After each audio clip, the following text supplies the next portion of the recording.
নিয়েছি। এগুলো আমি একটা বেসন দিয়ে একটা রেসিপি করবো। তো শাকগুলো কেটে নিয়েছি আর এই কটা আমি রেসিপি করবো। কেটে নিই, ছাড়িয়ে নিই, এগুলো ছাড়িয়ে ফেলে দেবো। পরিষ্কার করে বেছে নিয়েছি। এগুলো কপিটাও দিয়ে দেবো, বাঁধাকপির পাতাটাও দেবো।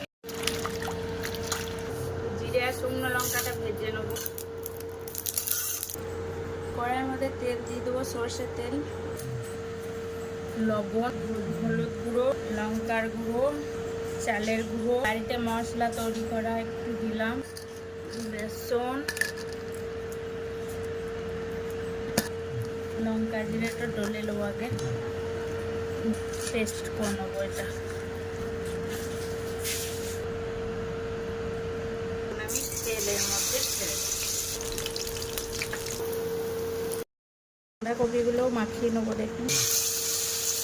দেখুন লাউ শাকের পকোড়াগুলো হয়ে গেছে। আর এইগুলো দেখুন বাঁধাকপি, মনে হচ্ছে ডিমের পোচ। তো খেতে কেমন হবে, ফাইন হবে।